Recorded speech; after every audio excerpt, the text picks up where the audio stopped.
Thank you. San Diego, how are we? It is so nice to be here. It is nice to be back on stage, and it's nice to see human beings in real life. Thank you so much for the warm welcome.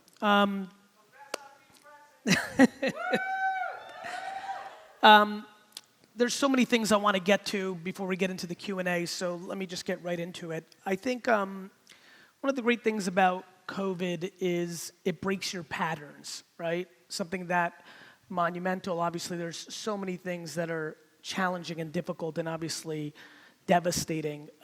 But when you're able to make it to the other side of a war or a pandemic or a challenging time in one's life, what was specific about this pandemic was it gave you time to kind of slow down, even if you were panicking up front, which is what I was doing. You know, literally within the first couple of days of the shutdown, 4 of our top 5 clients emailed us and said, we're not going to be paying you for a while.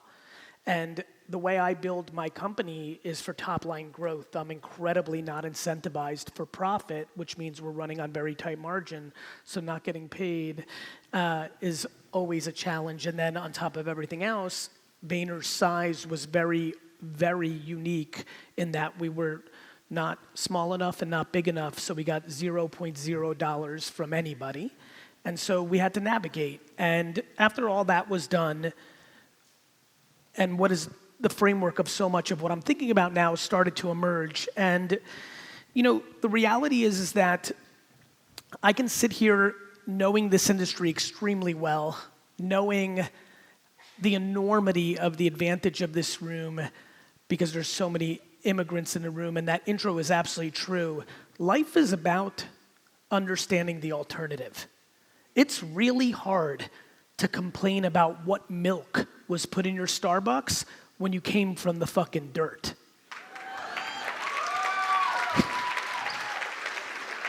So, you know, there's a lot that we don't need to touch on in this room. I could talk about what I think you should be doing from a content standpoint, because the reality is, I promise you, the number one variable of growing your business in this room that is practical, achievable, doable, is how serious you take making content on the internet. It's that simple. No matter what anybody in this room says to me of why no, because they've never started and they have an ideology, or because they've made 45 posts on Instagram and haven't sold anything yet, no matter what your excuse is, I promise you, social media is not broken in that story. You're the one that's broken.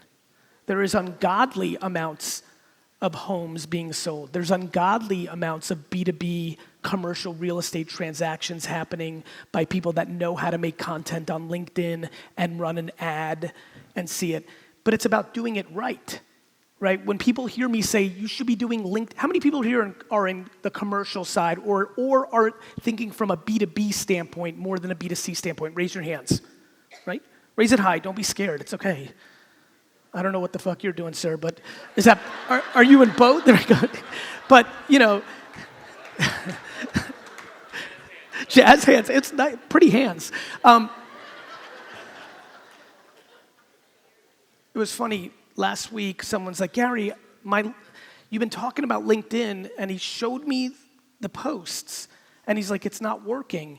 And in the post, I'm talking about making content in the feed of LinkedIn, knowing who you're trying to reach, running ads against the employees of those organizations for content in the feed. And then I ask him what he's doing, and he's spamming people by paying $100 a month for a script that just emails people on LinkedIn. That little story is something I think about every day. The ROI, I like to say, of a basketball is billions of dollars for LeBron James. It's 0 for me. How one plays with the tools is the variable of success. And so we can get into the mindset, very much the intro, which was lovely, thank you, and in depth. I do believe that the far majority of what is the opportunity in this room or the limitation sits in two very simple categories. One's uncomfortably black and white, and one is remarkably gray. The black and white is what I just started with. Until you start making dozens of videos, pictures, and written articles a week, you will continue to leave an extraordinary amount of money on the table, and somebody sitting next to you is going to do it and take your market share. And I don't care if you've been the queen of that city for 30 years and work on your reputation, slowly but surely you will lose, because that's what always happens in business. If that wasn't the case, IBM would still be winning. I love this industry, and I love OGs, because my dad's an OG. Shit, I started so young, I'm an OG. Like, I love OG life, and it is absolutely building on reputation. But I love when an agent says to me, dear, you don't get it. I dominate this town for the last 30 years. I'm like, dear, you don't get it. You don't get it. Much bigger companies than you have gone out of business with fucking audacity. And it is audacity in 2022. It is only, and this is very clear, if you're sitting in the crowd and you're not doing this work, it's only two things, and they're both interesting. One is audacity. You're audacious that what you did in 1993 or 2001 or 2007 is enough for you to dominate 2022, or you've lost your ambition, which is okay. I don't think of that as a bad thing. I don't think it's a bad thing that you're not as hungry. Maybe you've scratched your itch. Maybe you do want to do other parts in your life. But look, don't lie to yourself. And understand yourself on where you are in your journey. 2022 is going to be a remarkable opportunity for this room. The question is very simple, though. Who's going to actually put in the 30 hours of work starting today to actually know how to do pictures and videos and written words on these platforms, and who's not? And it becomes a very simple game. It's a black and white prescriptive game. Either you're good at it or you're not. No different than basketball. The other part is very different. It's gray.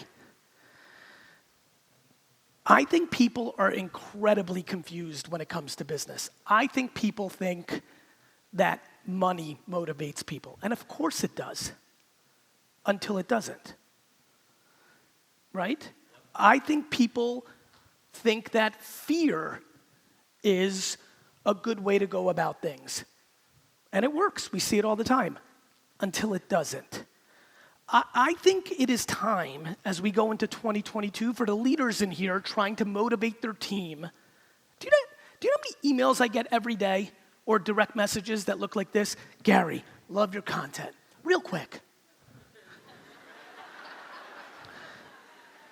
How do I get these fucking millennials to work?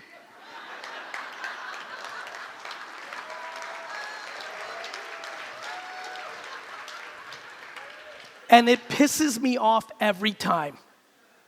It pisses me off because the leader only has one move. The leader that is shitting on their team has one move, the way they grew up.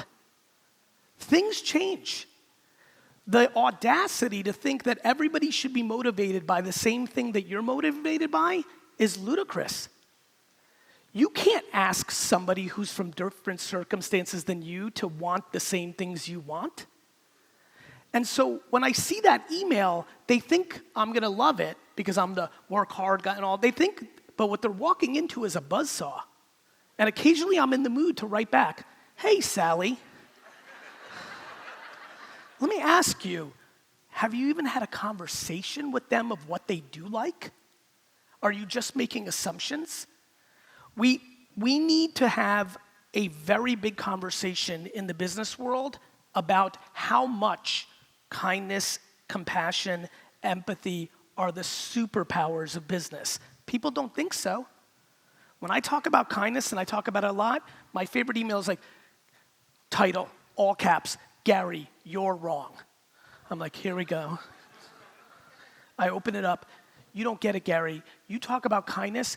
I'm always kind, and everybody takes advantage of me and walks all over me. And I reply, hey, Rick. Maybe you're manipulating the situation because you want somebody to walk all over you a little bit because you're actually subconsciously trying to create leverage. Because let me promise you one thing about actual kindness if you're confused by the definition. Actual kindness means giving without expectation.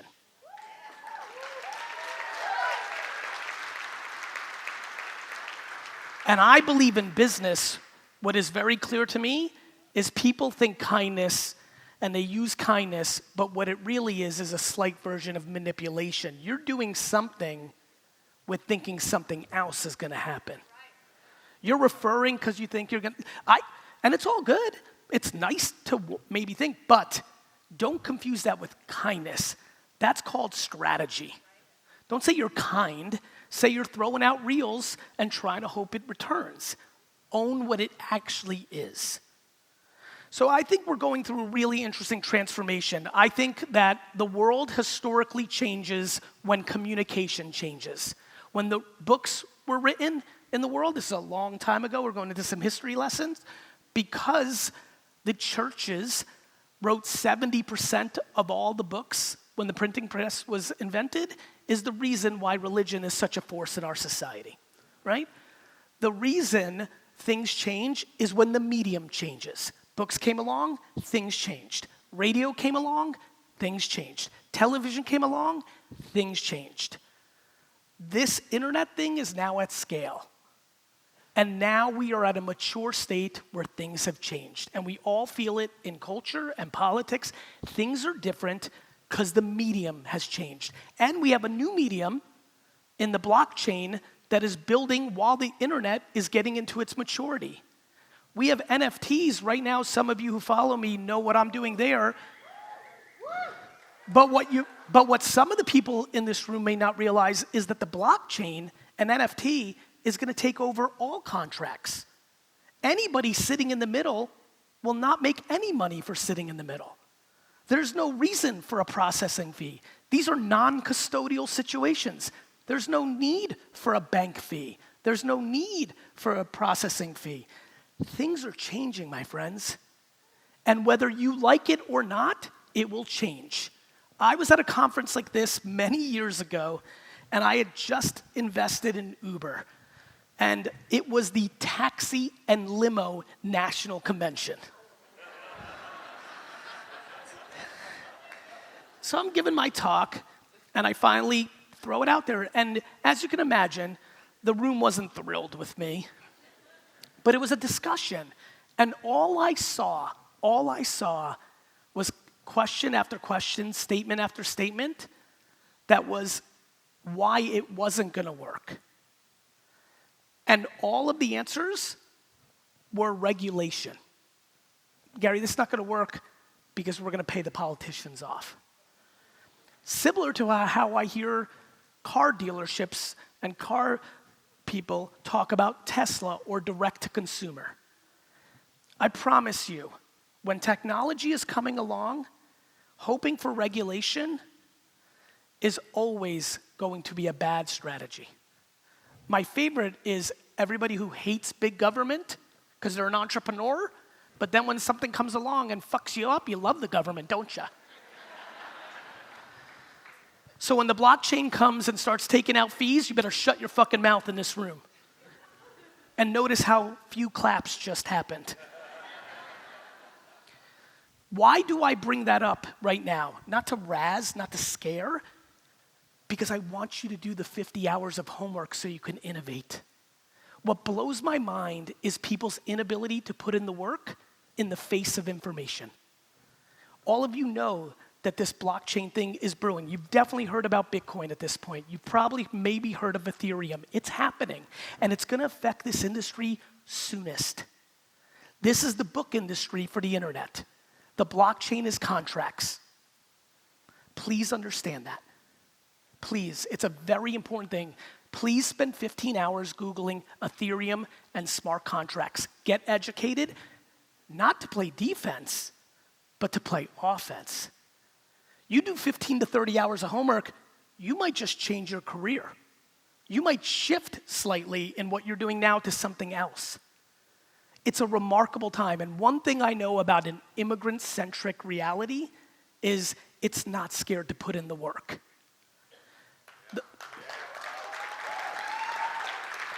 But before you're done clapping, and I really know this statement, it likes to pick which work it wants to do. People don't like change. And change is the only guarantee.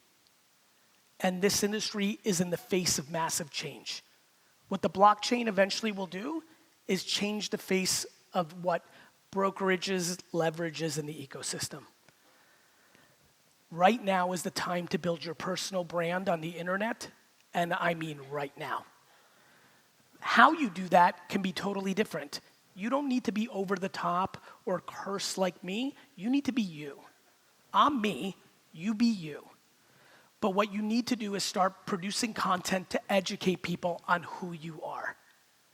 If you're uncomfortable with the way you look and you don't want to be on video, then do audio and do a podcast. If you're not sure that you can handle the camera, then write on LinkedIn or Facebook. If you feel more comfortable being the hostess with the mostest, start a Facebook group regionally within your area. One of the greatest arbitrages in this industry right now is starting a Facebook group for the local area where you sell around the town, not around selling homes, bringing people in, building community, and then just happening to be the person that's hosting that group and picking up the business. These are the black and white tactics available to you. How you build your team and how much empathy you have for the consumer on the other side is the other variable. But the opportunity is staggering. It is staggering. The speed in which people are changing what they consume, which then dictates what they think, which then dictates how they buy, is at a level we've never seen before. I come here, fly across the country and fly back for one reason, to put so much pressure on this room to do the homework. To do the homework. I mean it. The opportunity is so real. You are literally one, because I'm on the receiving end of these messages. You're one viral TikTok video away from selling 13 homes because of it. And you don't go in there and start doing the latest dance. You're trying to sell homes. I mean, you're more than welcome to shake your ass, fine, but it's a lot more interesting to talk about what you want to talk about, but making it contextual to the room. People say no so much. TikTok's fastest growing demo is 38 to 55-year-olds. You can still think it's 12-year-olds. It hasn't been 12-year-olds for 2 years. That's the game of no versus the game of yes. That's the game of staying curious. The biggest vulnerability to people in business today trying to sell to human beings is their unbelievable calmness and interest in saying the word no and their visceral reaction to the idea of maybe. The innovation that we're living through is big. The opportunity is even bigger. But this requires homework. Before you decide that content on social media can't sell for you, did you really do the 20 hours of homework and the 50 hours of you doing it? It doesn't count when you have your niece do 6 posts for you. This world is reading about push-ups instead of doing them. I wish, actually, that's actually not even true. I wish this was a game of people reading about push-ups and not doing it. We're not even reading about push-ups. We're dismissing push-ups before we even read about them.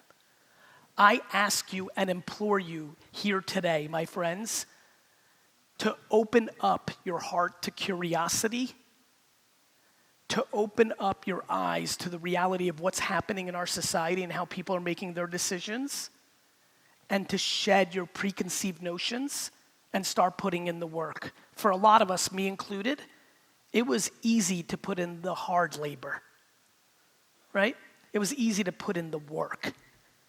it's much more challenging to figure out the new technologies. The problem is the world doesn't care about you and me. The world's going to do what the world does. And the way people are going to make buying decisions are going to be based on the people they see here. Period. End of story. And if you're not showing up here in 2022, you're not showing up. It may feel good for you to see your picture on a billboard. You might like it. But now you're servicing your ego instead of your wallet. Thank you.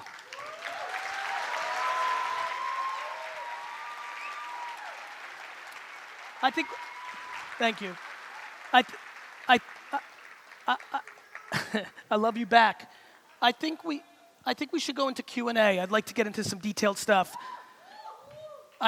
Please.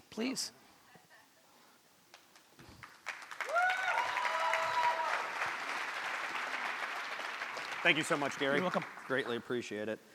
And I'd like to first say on behalf of NAHREP and everybody in the crowd, thank you so much for being here. I think it's safe to say that in your 20 minutes, you dropped quite a few great bombs that I think can help the group. So let's get to some Q&A. Please. You talked a lot about some of the pressure to do the homework, things of that nature. What are some innovations that you think that can help with the homework for these folks? This talk that I wanted to give today is, you don't need an innovation. You don't need a robot. This is not about AR. This is not about an algorithm. This is a very simple business conversation. If you want to sell things, it's a good idea to make it easier for people to buy from you. And so the innovation is the mindset. The innovation is going home now and deciding what you just saw in this talk and saying, is he right or is he wrong? Mm-hmm. And if you find yourself saying, he's right, but I don't want to, I really mean this, that's okay. But then you have to be honest with yourself of where you are in your career, whether that means maybe doing something else because you don't have fire for it, or being content, which is fine, a beautiful thing if you're content, but you have to be aware that this is all happening around you. I don't have to tell this room how much innovation is going on in this space. You've got the biggest technology companies in the world interested in your money. Some of you are worried about Bob because he's got 4 billboards. Amazon's much scarier than fucking Bob. And so I don't come here to be crass. I apologize. I haven't been on stage in a while. I had some cursing. I wanted to get out of it. This crew, we're immigrants. This crowd can handle it. I know. I don't come here to razz. I hope you understand all my energy so far is pure love. I'm just worried. I'm worried. I know what's happening. I know what the big tech companies are doing. I know what's happening with blockchain. I know what's happening with the 20-year-olds that everybody makes fun of who are picking up incredible market share from a lot of you because they're actually being seen on social. They may not know the fucking business yet. And you love making fun of them for that. I got bad news for you. That they'll figure out. Yeah, no, that's may need to take a pause on that one. People make fun of things until they don't. Everybody made fun of the Kardashians until they didn't. Everybody made fun of Tesla till they didn't. Everybody made fun of my pictures until they sold for $1 million today on Christie's. Congratulations. People love to make fun of things. And what I'm worried about is this room's too successful. That's a great Success is the beginning of the end. And what success leads to is judgment of what's coming up. So you sit around and you're like, oh, look what she's doing on Twitter. But she doesn't even know. That part's the commodity. The commodity is how to do it. They'll learn that. What's not the commodity is the ability to get in front of people. If it was a commodity, all of you would have 1 million followers.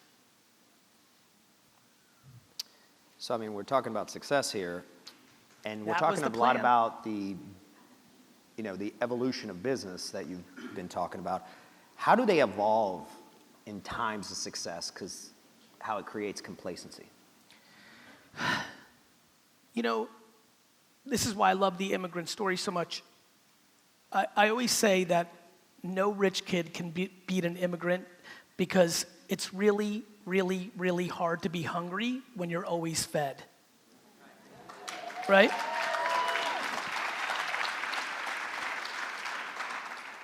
The problem in the arena, it's not a problem. It's actually the greatest American dream story. The problem is when the hungry kid is eventually fed, sometimes that hunger also goes away. Most of the time. That's fine. That's actually beautiful. My problem is this. It's a very narrow part of this story I'm telling. My problem is when you become a hypocrite. Right? When what you did got you there, now you're there, and you're looking down on people who are just doing something that you did to get there. How do you keep yourself so humble? By not paying attention to what anybody else is doing. So for me, humility comes easy for a couple reasons. One, I won the DNA crapshoot. It's just a natural trait. Two, it's true. It's just I've never had a moment in my life where I've thought I was better than somebody else in my life, ever. And I've done a lot of shit. I just like playing my game. Even when you were saying to buy the New York Jets, I was smirking. Even my New York Jets thing is not fully understood. I love trying to buy the Jets. The sport. The sport. I'm curious on how good am I. I don't need it. It is not my validation. I don't need to flex it. I'm just so into trying. So, the other thing is I believe that the world is abundant. Even if you're in a neighborhood going elbow to elbow to somebody else and you're the two top sellers in a neighborhood, you could extend your neighborhood. You could. People start focusing so much on or, and I'm obsessed with and, right? And so it's very easy for me to be happy because I don't think anybody's taking anything out of my mouth. I'm obsessed with accountability. Every single thing that is wrong in my life is 100% my fault. Mm-hmm. And, those are the ways I see the world. Good parenting, good circumstances. What are some of those? You've spoken candidly about your parents and the meticulous upbringing. What are some of the things they taught you that now even get you to sit here and give back in such a fashion? I think gratitude is the reason I give back. I think the single reason I want to put out all the content and do things like, I'm very compensated for a speech like this, but no longer does that make financial sense to me in my business world. It's just amazing to be here with all of you. I love it. Why? Because I know how I communicate. I know that I come here with an agenda, and that agenda is to suffocate one person in this room's bullshit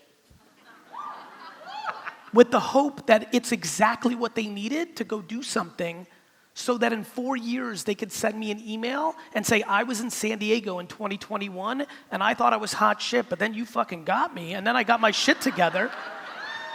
And now my family's so much better. And that feeling for me is better than even when I'm winning. So my selfishness is my selflessness. It's fun for me. I'm already good. It's very easy to give when you're fulfilled.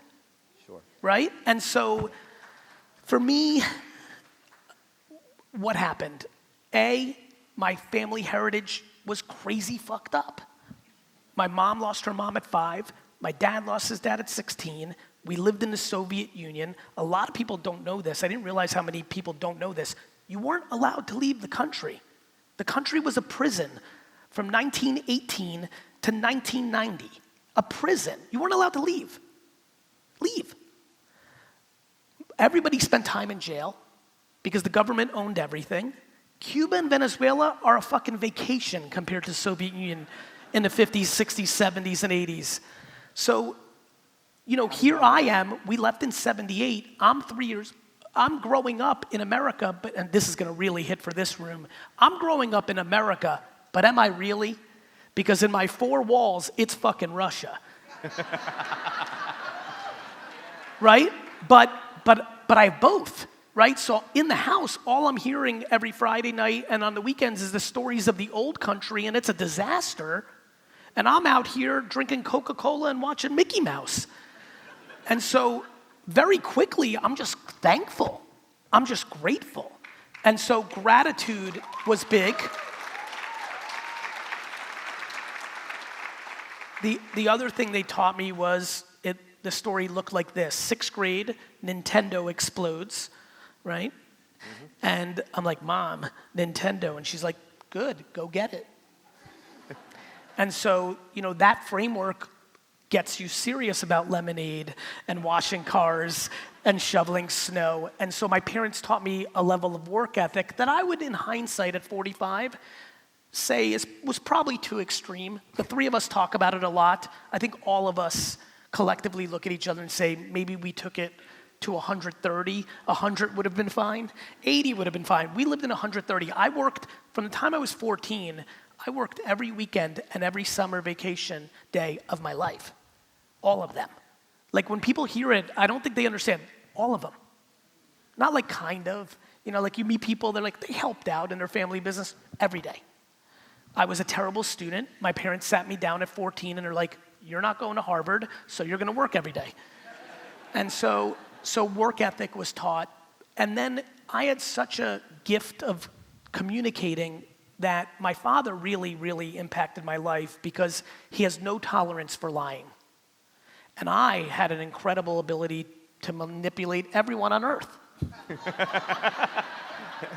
And when you're young and you realize you have gift of gab, you have no idea how to fully function with it, right? And so my dad really helped me because I was so scared of him. And for my father, embellishing or slight exaggeration was like a death blow. He keeps it so straight, and that really helped me a lot. I think about that a lot. I was gifted with so many things, but it really worked out for me on how they parented me. But it all comes down to gratitude. When I tell you, the only thing on earth I care about is the health of my family, it is the only thing I care about. Everything I do in business is a game. I don't give a shit. I fuck money, fuck all of it. Health.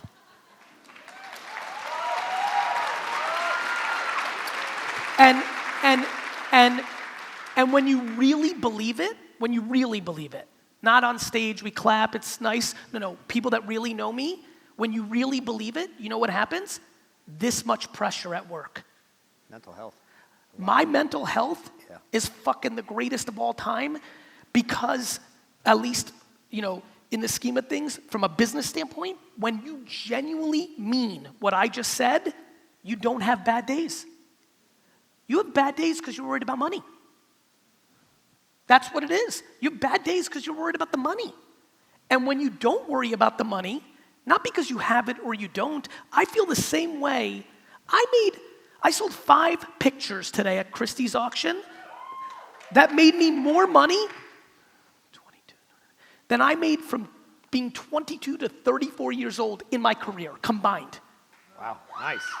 That's not a humble brag. But I was exactly the same way I am right now at 26. It was just always the game. And I promise you, this is the big, we talk a lot about inclusion in our society, thank God, finally, right? And we've been attacking a lot of things in this country the last 20 years. Sexism, racism, immigration, many, many things that we all know. The one thing we are not talking enough about in America is ageism. We love making fun of 70-year-olds who don't know how to use TikTok. Meanwhile, those fuckers understand life.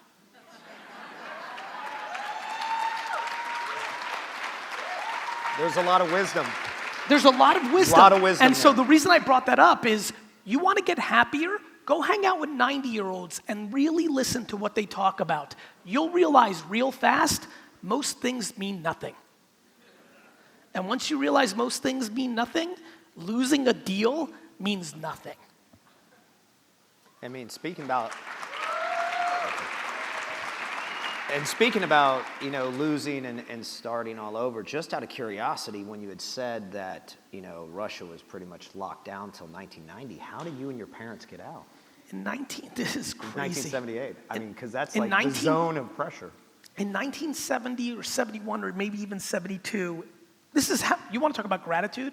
16, I think, Russians tried to hijack a plane and fly out of Leningrad to Sweden to escape the country. And they got caught by the KGB. And for some reason, I don't know the full details, it became an international story. Israel got involved, Spain got involved, America got involved, and it created a big hoopla. And the Soviet Union was starting to feel the effects of putting all their money into the military, and were starting to run out of resources and needed other things from other countries. So the pressure got to them. So they decided to let a small group of a couple 100,000 Jewish Russians out of the country, and we were fucking lucky. Wow. Wow. That's And so I sit here, you want to talk about humility? I sit here listening to stories from my mom and dad about my grandfathers who I never got to know and how entrepreneurial they were, and both of them, for their incredible entrepreneurial DNA, got to spend 10 years in jail, and I get clapping and being on the cover of magazines. Why'd they spend it in jail? Because in the Soviet Union, the government owns everything. Meanwhile, the entire country's run on the black market. Meanwhile, the people that end up going to jail, ironically, are always Jews. So there was a lot of persecution there with the Jewish? I came to America on political persecution, political asylum. So, I'm just so grateful. And that's the thing that comes across for the people that follow me on the content. The jokes I make about crying about a $6 coffee, I believe it. People get upset. You're at the airport, everyone's upset. And I'm sitting there and I'm like, these people can afford a plane ticket.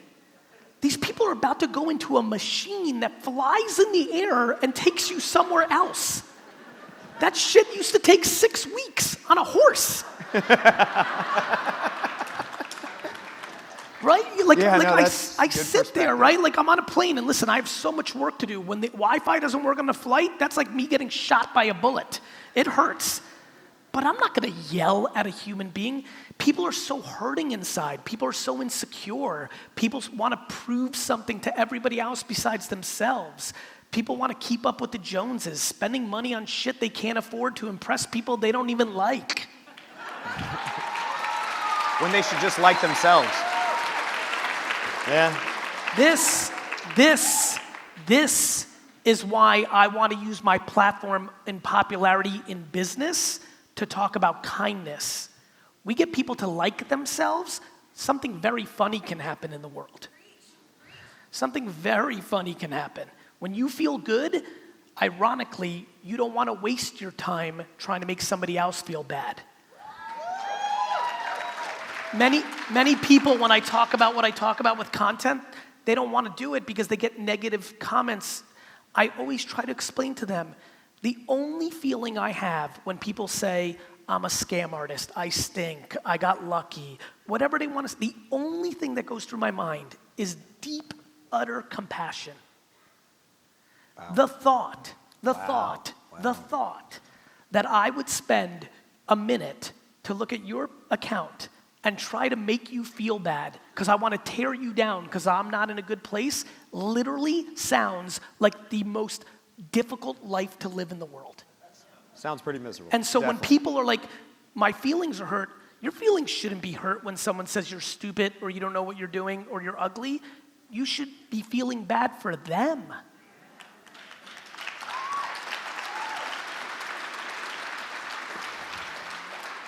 And you talk about humility and a lot of your story. Just my own curiosity on this one. People that have followed your story and everything about the wine library and everything. Who was that collector when you were 17 years old that really sounds like it had an inflection point that changed your life by getting you the Cayman wine? The Camus wine? Yeah. Oh, wow, I'm sorry, that story. So my parents, I just told you, dragged me into the liquor store. This is devastating to me because my dad not only makes me work 15 hours a day on Saturday, he pays me $2 an hour. Tough to argue with these Russian gangsters, So what was really difficult about that was I had already started my baseball card business, and so I went from being 13, 14 years old doing a baseball card show in the mall and making $900, $1,000. $900 when you're 13 in 1989 is like $1 billion. I was rolling.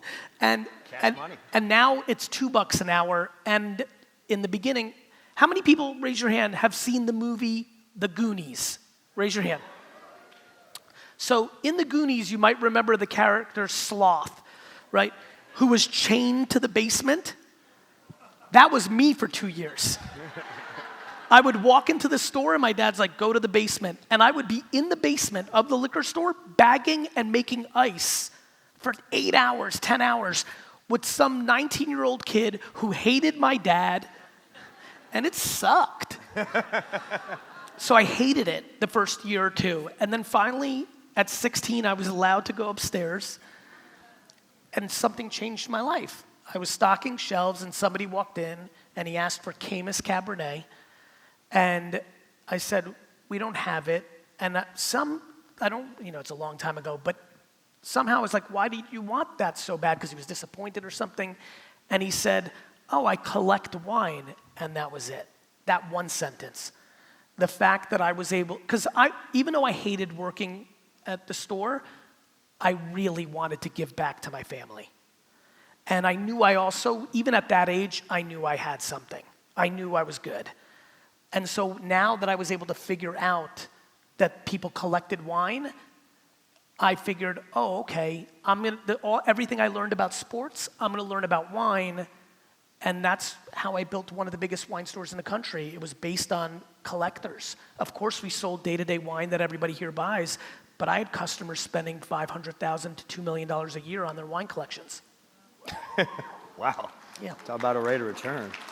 Because I think it'll be very good for the crowd. Let's pivot to your book that's coming up, 12 and a half. It obviously lists a lot of these emotional intelligence skills that I believe are going to be very important for everybody, and you've talked about some of them.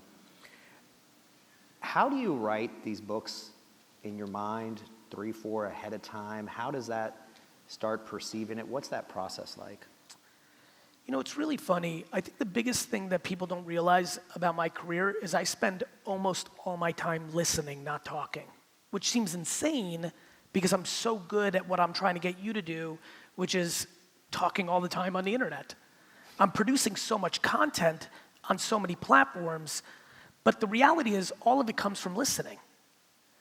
And so the books write themselves. What ends up happening is after a while, my subconscious becomes my conscious, and I realize people are talking about something. And, I've always knew. How many people here have read one of my books? Raise your hand. Thank you.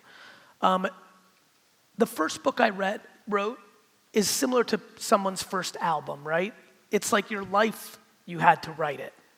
And I knew it was special, and nobody knew who I was, and it put me on the map. Yeah, definitely. I've had some really good books in between that I'm incredibly proud of, but this is the first book that I've written that looks like that one. And it's because it's the first time I've been able to really get more feelings on paper. And I just knew that it was time for us to talk about things like curiosity. I talked about curiosity with you today in not such a specific way. If you're not curious, you're not going to find the thing that puts you on the offense. Curiosity is an incredibly important trait in business, one that nobody talks about. We, as a society, try to kill curiosity after the age of 6.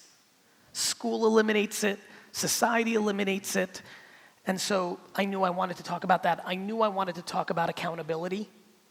I started realizing, like, I'm just reading and reading, comment. I am just shocked how easy it is for people to blame other people. It's just a disease. It's a disease. And so I think accountability, you can do anything. Yeah. I mean, to the max level. When people are upset about politics, I'm like, move to Sweden. You can do anything. You can do anything. You can get out of a relationship. You can change your career. You can do anything. But if you don't have the humility to take a step backwards, you can't do shit. Wow. So a lot of people don't like what they do, but the money they make keeps their engine going, and they don't have the humility to turn in their Lexus and get a Ford. They don't have the humility to sell their home and rent an apartment to get out of unhappiness. We lack that. We lack the ability to take one step backwards for 3 steps forward. Thank you, ladies. Now the crowd's going to I spent the ages of 22 to 34 years old. Patience. Big part of my book. A lot of you, who here is under 35 and consumes my content? Raise your hand. So all of you are probably sick and tired of me talking about patience, but you're looking at somebody who worked 15 hours a day, 7 days a week from 22 to 34 and built a business from 3 to 65 million for his parents and left with nothing. Wow. So how do you think I feel when I tell a 27-year-old you got time, when I literally started VaynerMedia when I was 34 years old in the conference room of another company because I couldn't even afford to pay rent?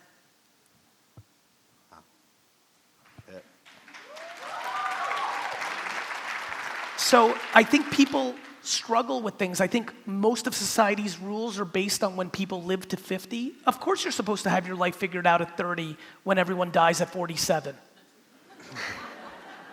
But now that we're living to 90, I'm not as stressed if you don't have it all figured out at 30. And I mean that. It's important. People get really anxious. You know how many people here are very anxious at numbers? Well, 40's this and 50's that and 30. I mean, you give me a 26-year-old who's like sad that they don't have their life figured out, and it breaks my heart. I'm like, you shouldn't. All of life's rules make no sense. 20 to 30, you should do nothing logical. I'm being serious. I'm not saying go and that's when you have high risk tolerance. At 24, you can live with 7 friends and eat dog shit food 24 hours a day. But no, after 22, you have to have your life figured out and get the job and your career, and it's like the whole game is broken. The propaganda of college fucked up everybody.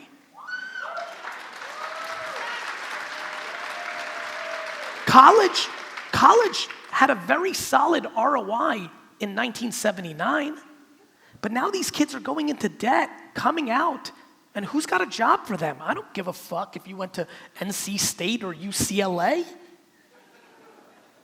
Fuck UCLA.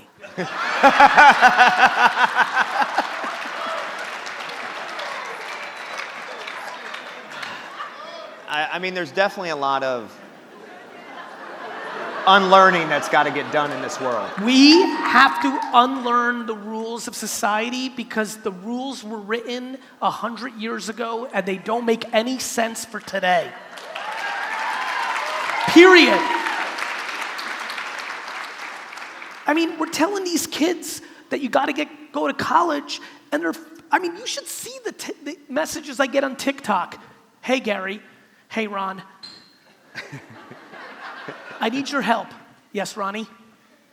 So my parents are yelling at me to go to college to get a real job, but I'm making $80,000 a year on brand deals on TikTok. What do I do?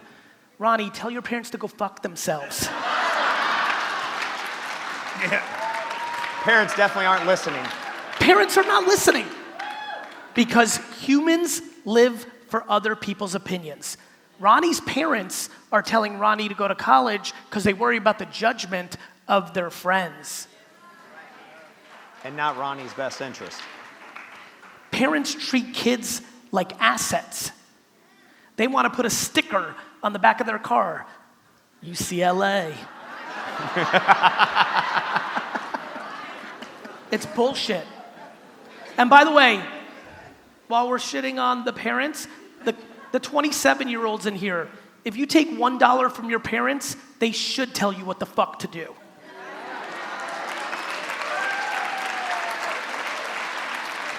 Do they own that kindness? Is that what you're saying? I'm saying that, like, I'm just tired of the emails that come in and say, like, I'm mad at my mom and this and that, and the first question, and I'm like, your parents have no say if they don't pay for your Uber and your Equinox, so stop taking the handout and live your life if you're such a big, tough fucking guy. I just really struggle with that narrative, right? And I think, that's what's happening in society. It goes both ways, and it's the same thing in business, right? Bringing it back, because we're going very macro, bringing it back, you should be losing business if you're not making content for social media. And what really scares me, because I see it, my sister's now in real estate, so I pay attention a lot because I love her with all my heart. People are losing, but they don't see it. See, the thing that I hate about sales in this kind of environment is sometimes you're losing market share, but it hasn't caught up to you yet. So you're still transacting because you have relationships, but you're not feeding new consumers, and then eventually it just falls. So it's like poison, like that gas that like you don't realize it's in your house and then you just die. A lot of people here, I failed science. I have no idea what it's called.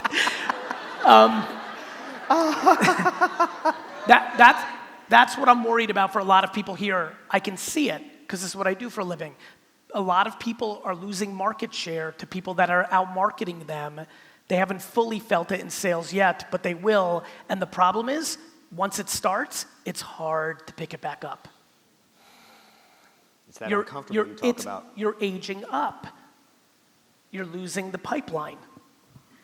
How many people here are retiring in the next 10 years? And real quick, before you raise your hand, I don't mean that you're going to go crazy next year and buy a yacht. I mean you're old and you're finished. You guys look way too good for that. 10 years. 10 years ago, nothing we talk about existed. Do you know how fast technology is working? 4 seconds ago, TikTok was for 8-year-old girls. Now it is legitimately one of the most important platforms to do business on. Right? 10 years ago, TikTok was only for recruiting, LinkedIn was only for recruiting. Now it looks like Facebook. 10 years ago, we didn't watch things on Netflix or Hulu or Apple TV or HBO Max. Now we don't watch television. Billboards are up 12% in cost over the last decade. Meanwhile, everybody who's driving in a car that's not the driver is looking at their phone. So how can the billboard be worth the same? And oh, by the way, on the record, half the people that are driving are looking at their phone. People fall in love what got them there. What got you there is always the thing that also makes you vulnerable. You talk a lot about, let them clap. You talk a lot about legacy, and I know that that's real important to the crowd and, for this country. What are some of the things you've taught your children about wealth building, being successful, and just being, having humility? So my kids, our family is built on kindness. So there's a lot of compassion. But the problem, and I'm sure a lot of parents here, especially if they've come from my similar situations, right? You can't fake environment. My children are wealthy. Like I see other wealthy parents send their kids to like Guatemala to build a house for a week, and they think that that's gonna do anything, right? They check a box. You can't fake environment. So what we focus on is kindness, right? You can't talk them into understanding how lucky they are. You can't. You can keep it as a constant conversation. I think that's incredibly proper. But all of you know, you can go back to when you were 7, 12, 15. You can't feel it. Remember what you heard about it for the parents in this room. Remember what they told you it was going to feel like when you had kids and how much you were going to love them? You understood the concept, but you didn't know what it felt until you felt it. And so to try to get children to for me to say I say it to my son all the time, you got more sports cards today than I got in my entire life. He's like, that's cool. You can't fake environments. So what I focus on is what you can actually control. People try to fight reality with words that don't land. I try to focus on what I'm really proud of. My son is off to a very hot start in baseball. He doesn't realize in 2 years his lack of size, speed, and athleticism is going to catch up. You never know. They may grow. You never know. I know. But right now, just like me and my brother, he's got the thing that we both had, which is remarkable over-the-top hand-eye coordination and uncanny knowledge of the game and good instincts, and so he's dominant. He drilled this pitch the other day, and it crushed the coach pitcher, in the ribs. Ooh. And he starts running, and he stops halfway, and he asks the coach if he's okay, instead of running it out and making the play. That might be the proudest I've ever been in my life. Yeah. Because he's empathetic, he's compassionate. He cries every day just like I did because he's got so much good feelings. I think that's what parents have to look at. I don't think you can tell your kids that it was hard for you and you lived in a studio, but they don't give a shit. But what you can do is focus on a couple things. I will say this. This is something that you asked me how my books are read. I've got a doozy brewing in my head that I hope I put out one day. I am now completely convinced, and this is not a new idea. I don't think anything I've ever done is a new idea. I think it's just looking at it from a slightly different angle and communicating it in a slightly different way. What I can promise you, and this is for employees too, and for everybody, what you commend somebody on is what they become. So one thing that I think is very important is I think that I am nice today and want to be this super nice business warrior because my mother always cheered when I was nice to people. When I would open the door, I vividly remember opening the door for an elderly lady when I was 8 years old at McDonald's, and you would have thought that I won the Nobel Peace Prize. She made it such a big deal. And I think if your child, one of the biggest reasons so few people are entrepreneurs is because parents focus on giving kids accolades on grades in school, which only trains them to become workers. No EQ? It's not an EQ thing. Plenty of good students have good EQ. It's training your child when they're a young animal that you get validation by somebody else who makes a subjective opinion every 30 days, which is exactly how you become an employee.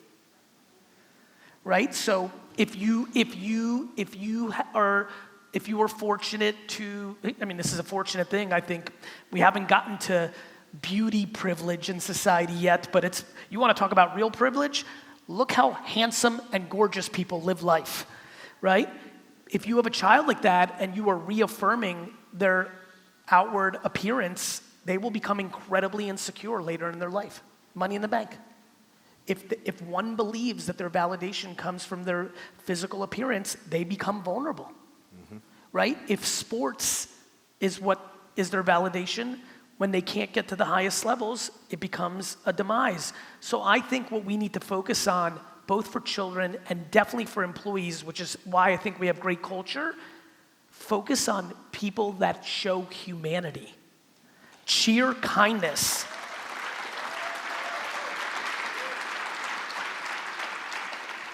I want to build the greatest and largest and most successful entrepreneurial career of all time. Of all time. However, I have consistently kept people around me who are B's and C's in their skill set, but are A+ human beings, because A+ human beings with B- skills always beat A+ talent with C- personality. Attitude.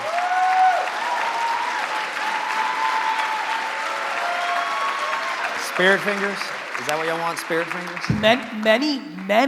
Many leaders' biggest vulnerability in the room is that the best salesperson on their team is a dick face and they haven't fired them yet. Many. Because when you're in a sales business, it's hard to take off that number. What they don't realize is that number is actually affecting all 9 other people's numbers, and if you eliminate that, the other 8 will make up for it and then some. But do you have the courage to fire your top earner even though they're undermining everybody else? Do you have that courage? Do you have the humility to take a step back for a year and do less revenue because you had to fire asshole Arnie?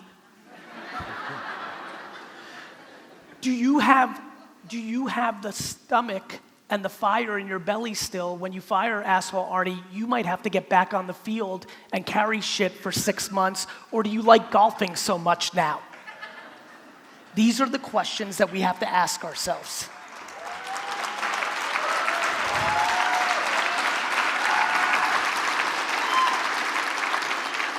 Well, I think it's safe to say that we could probably be here for hours with you and definitely drop a lot of information. I see we're wrapping up, but let's sneak one more in. No, that's what I was going to say. Yeah, what would you like to leave the lasting impression to help these people improve? This, right this second, because of where the internet and the blockchain are technology-wise, and no matter what the world tells you from social media to mainstream media, with everything going on in the backdrop of a pandemic and tension politically and things of that nature, let there be no confusion. Because I was a terrible student except for one class. I got A's and B's in history. And I never understood why. And then I got older and started understanding I was an anthropologist, it was psych, and I knew that I used history to understand it repeated itself. Everything that's happening in NFT land, do you know how ironic my day is today? My art, which we referenced, outsold Andy Warhol and Jackson Pollock and all this crazy ass shit, and everyone's losing their mind mad at me that are in the art world. And I'm sitting there and I'm like, man, I have read unlimited amounts of work about how Jackson Pollock and Andy Warhol and those people were considered not art in the 50s and 60s and 70s. They were what I'm doing. So for me, when I'm getting that negativity, I'm laughing at the hypocrisy because the people that they're putting on a pedestal lived that same exact life in the 50s and 60s. Wow. So for me, what I'm about to say is very true. There is never, and I mean never, been a better time to be a human being and alive than right this second.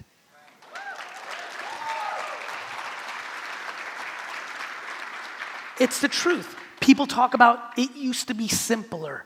You're going to be blown away. You can make it really simple. I love how people are like, I hate this stuff. Then throw your phone away.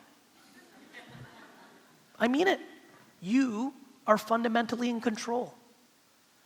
You just are. And so what I want to say is we should stop talking out of our ass. That'll help. And what I mean by that is people talk a lot and complain about a lot of stuff, but I want to remind you, the only people you're tricking are the people you don't want to be tricking. And the only people that are listening are the people that love you the most or also are interested in then you listening to them complain.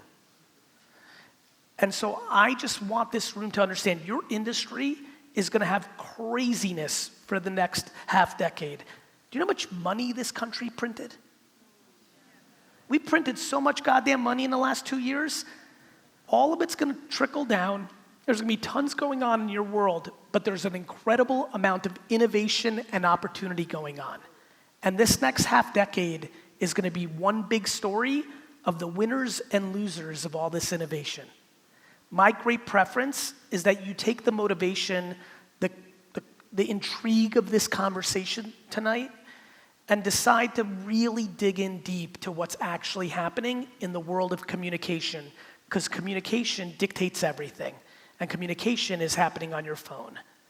And if you can become a good storyteller in those environments, and you take the gray, the emotional stuff we just talked about the last 30 minutes, how to be a good leader, how to be a good friend, how to be a good person. You combined the details of how to win on the internet and content and the details of how to be the best human you can be. I promise you, you will be flabbergasted by the opportunities that will come in front of you.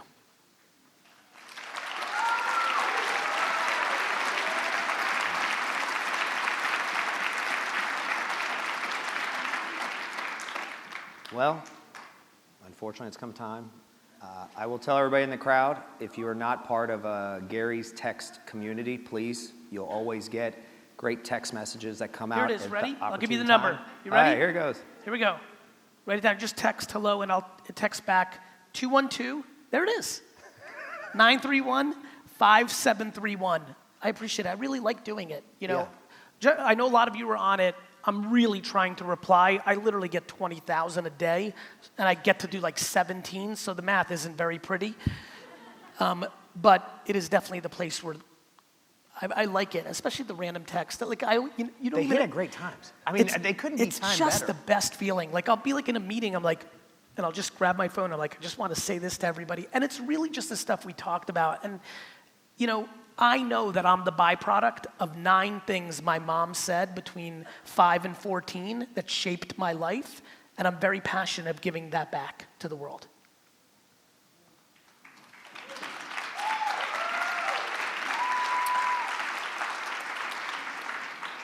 Well, Gary, thank you. Thank you on behalf of everybody. Thank you on everything. I know the audience is extremely grateful, and I think this is more things to come, and you've definitely enlightened and lifted up the culture here. Thank you so much, Gary. Thank you, everyone.